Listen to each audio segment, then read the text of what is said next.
Hello नमस्कार दोस्तों, स्वागत है आप सभी लोगों का विद्यार्थी कम्युनिटी के इस डिजिटल प्लेटफॉर्म में, जहां हम देख रहे हैं कुछ दिनों से आर्थिक सर्वेक्षण से संबंधित महत्वपूर्ण फैक्टों को। क्योंकि आप लोगों को मालूम होगा कि वर्तमान नए पैटर्न के हिसाब से देखें तो गत कुछ वर्षों में आर्थिक सर्वेक्षण से संबंधित बहुत सारे क्वेश्चन एग्जाम में देखने को मिलते हैं, जो तभी बनते हैं जब हमारा जो होती है डाटा व फैक्ट सभी एकदम स्ट्रांग हो। तो मैं कोशिश करूंगा कि आप लोगों का डाटा व फैक्ट बहुत ही स्ट्रांग करा दूं। तो चलिए हम आज का सेशन स्टार्ट करते हैं।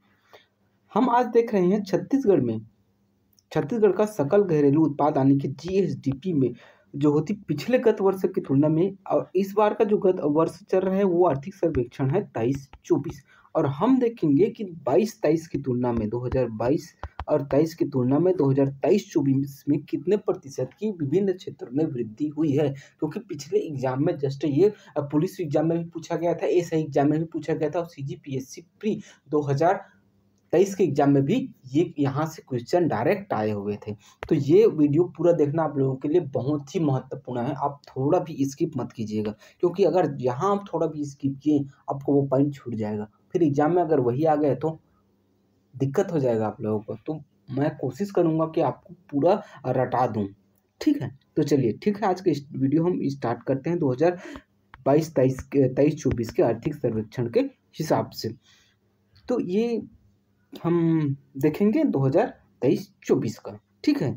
फसल क्षेत्र में जो होती है वृद्धि जो हुई है वो 2.15% की हुई है। अब अगर हम पशुपालन की बात करें तो 6.38% की हुई है।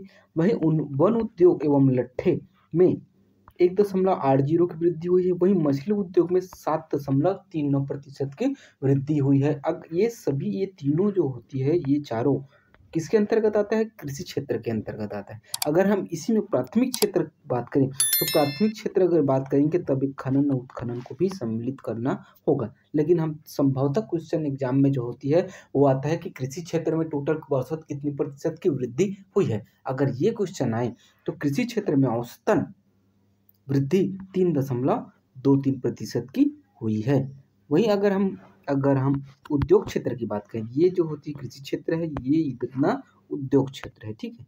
ये कृषि क्षेत्र और ये हमारा उद्योग क्षेत्र। अब उद्योग क्षेत्र के अंतर्गत हम देखते हैं कि खनन तथा उत्खनन का प्रतिशत जो वृद्धि है पिछले वर्ष की तुलना में वह है 7.35%। एक नहीं है, 3-5 है, 7.35% का। वही विनिर्माण क्षेत्र में पिछले वर्ष की तुलना में इस वर्ष 5.11% की वृद्धि हुई है।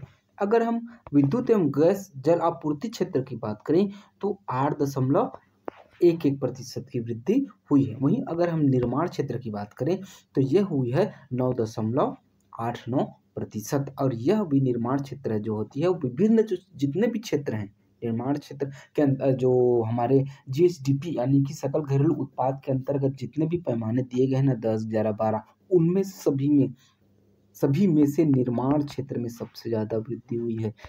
इतना वृद्धि 9.8 वृद्धि आपको मैं आगे पढ़ा रहा हूँ, किसी भी क्षेत्र में इतनी वृद्धि नहीं हुई होगी जितना जितना जो होती है वो इनमें हुआ है, ठीक है। तो ये फैक्ट आप लोगों को याद करना बहुत जरूरी है कि विनिर्माण जो छत्तीसगढ़ के जीएसडीपी में सबसे ज़्यादा वृद्धि कौन से क्षेत्र में हुई है तो वह हुई है निर्माण क्षेत्र में 9.89%। अगर हम टोटल उद्योग क्षेत्र की बात करें तो टोटल उद्योग क्षेत्र में 7.3% की वृद्धि हुई है और कृषि क्षेत्र में 3.2% की वृद्धि हुई है। और सबसे ज़्यादा जो होती है वृद्धि सकल घरेलू उत्पाद में सबसे ज़्यादा वृद्धि की बात करें तो वह हुई है निर्माण क्षेत्र में 9.89% की। चलिए आगे बढ़ते हैं हम। ये है हमारा पूरा का पूरा सेवा क्षेत्र 2023-24 का आर्थिक सर्वेक्षण के हिसाब से, ठीक है। और इसमें जो होती बहुत सारे क्षेत्र आते हैं सेवा क्षेत्र में। जैसे हमारे फसल उद्योग हमारे कृषि क्षेत्र में 4 क्षेत्र आते थे, पशुपालन, फसल, वन उद्योग तथा लट्ठे, मछली उद्योग। और वहीं आपको उद्योग क्षेत्र में आता था खनन उत्खनन, निर्माण, विद्युत जलापूर्ति, निर्माण। लेकिन इस क्षेत्र में टोटल 7, 8, 9 के लगभग आते हैं। चलिए हम देखते हैं। और बहुत ही इम्पोर्टेंट है ना, जो भी मैं आपको जानकारी दे रहा हूँ एकदम ऑथेंटिक है। आप एग्जाम में आएगा इसे आंख बंद करके आप लोग टिक लगाना, जो मैं आप लोगों को डाटा मुहैया करा रहा हूँ। ठीक है ना। तो चलिए आगे बढ़ते हैं। व्यापार, होटल एवं जलपान गृह, ठीक है ना। व्यापार, होटल एवं जलपान गृह का 7.77% वृद्धि हुई है पिछले वर्ष की तुलना में। ठीक है। वहीं परिवहन, संग्रहण एवं संचार से 7.5% की वृद्धि हुई है। रेलवे का जो प्रतिशत वृद्धि है 2.7, और ये जो होती है एक्चुअल में ये बस जो है माइनस में है। हमने देखा था कि सकल घरेलू उत्पाद में सर्वाधिक वृद्धि निर्माण क्षेत्र से हुई है 9.89%। तो अगर हम कम की बात करें, सकल घरेलू उत्पाद में 2023-24 में सबसे कम वृद्धि किसमें हुई है, तो वह हुई है रेलवे में, क्योंकि ये जो होती है माइनस में वृद्धि हुई है, -2.17। तभी तो केंद्र सरकार जो है रेलवे का प्राइवेटाइज पीपीटी मॉडल पर जो होती है रेलवे संचालन का नया उपयोग करने की कोशिश कर रही है। कारण यही है कि रेलवे क्षेत्र में जो होती है वहाँ से रेवेन्यू चाहे भारत सरकार को चाहे छत्तीसगढ़ सरकार को बहुत ही कम आती है। ठीक ना। आप लोग बोलते हैं ना कि इनका प्राइवेटाइजेशन क्यों किया जा रहा है, तो इनका मूल कारण यही है कि रेलवे क्षेत्र से रेवेन्यू बहुत ही कम आता है। चलिए ठीक है, आगे बढ़ते हैं। हम कहाँ थे? परिवहन, और वो ये परिवहन है रेलवे के अतिरिक्त परिवहन। देखिए रेलवे में माइनस में गया है, और अगर हम परिवहन की बात करें तो रेलवे से अतिरिक्त परिवहन की तो 9.65% की वृद्धि हुई है। अगर हम भंडारण की बात करें तो भंडारण का 5.66% वृद्धि हुई है। वही संचार एवं प्रसारण सेवा से संबंधित क्षेत्रों की बात करें तो 6.131। अब ये इसे माइनस मत समझना ना, डैश है, ओनली वन रेलवे क्षेत्र ये माइनस है। संचार एवं जो होती है प्रसारण सेवा से संबंधित क्षेत्रों में जो वृद्धि की बात करें तो वह हुई है 6.31% की। अगर हम वही सेवा क्षेत्र की बात करें, वित्तीय सेवा क्षेत्र की, तो वहाँ हुई है 7.69% की वृद्धि हुई है। अब नेक्स्ट है स्थावर संपदा आवास गृह, गृह नहीं ना, गृह। अब स्थावर संपदा आवास गृह को स्वामित्व, इसमें वृद्धि हुई है 1.73% की, 1.73% की। वहीं लोक प्रशासन की बात करें तो लोक प्रशासन में वृद्धि हुई है 2.85% की।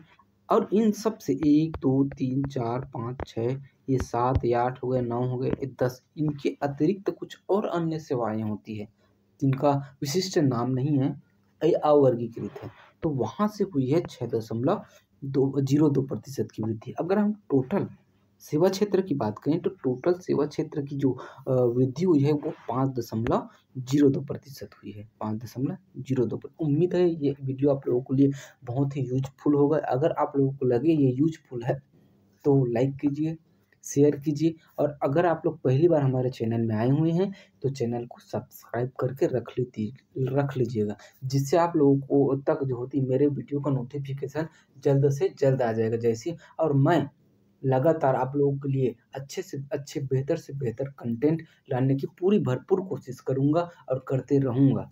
ठीक है ना। तो आप लोगों को चैनल सब्सक्राइब करके रखना बहुत ही ज़रूरी है, आप लोगों की इच्छा पर निर्भर करता है। तो चलिए मिलते हैं नेक्स्ट वीडियो में, तब तक के लिए जय हिंद, जय भारत, जय